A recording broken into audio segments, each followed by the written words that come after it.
Gavin, cheers for your time, catching us before Thursday training. A few things to talk over. Firstly, obviously, Anointed Chukwu confirmed as a sign-in earlier this morning. How did that come about, and how pleased are you to get him in the camp? I'm obviously massively pleased to get him in the camp. He's actually somebody that I've spoken to mainly through an agent over several years, really, trying to test the water for bringing him in. Obviously, we saw him sort of pitch up at Wingate last year, did very well for them. But this has been running for at least sort of 2 or 3 years now, on and off. And obviously, with him going to Welling at the start of the season, there was some conversations in the summer that took place. But he went to Welling.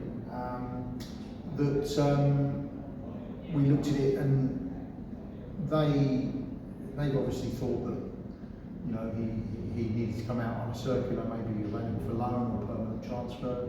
And once you see that, we jumped.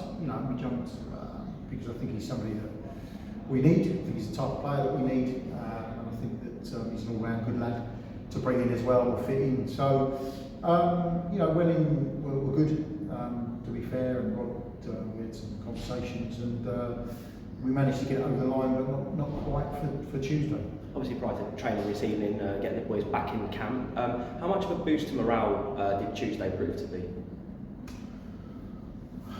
I think, do you know what?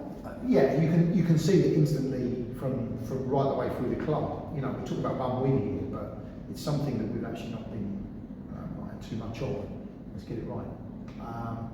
So the boost right away from the supporters, through the directors, through the management team, and to the players, is actually bigger than you think. And we are only talking about one win. We all realise that that one win has got to be followed up by a decent return of regular points because of the situation that we're in.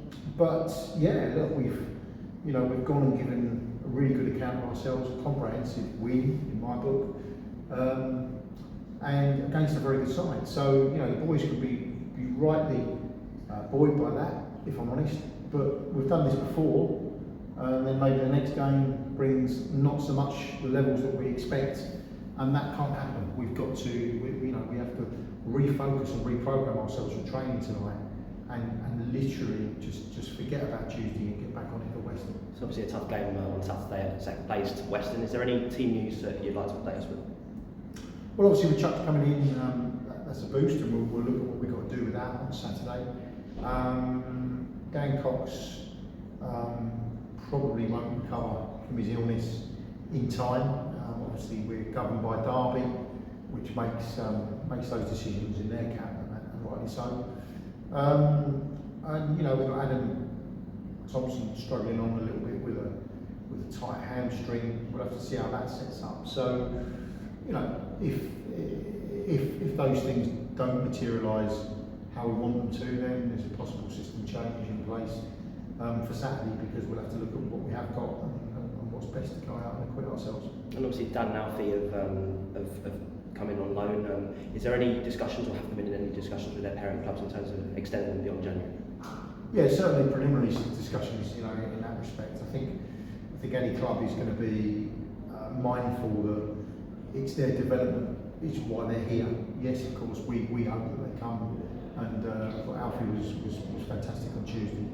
And they come and play well and be part of the group, which they have been for Enfield Town. But also, the crux of it is their development. So it really depends how QPR and Derby view it and think, well, does their development continue with Enfield Town, or do they look elsewhere to test them further? So yeah, we'll have to wait and see. And also the state of their squads at Derby and QPR may dictate that they keep them there rather than them going out to another club. Cheers, Gavin. See you at the weekend.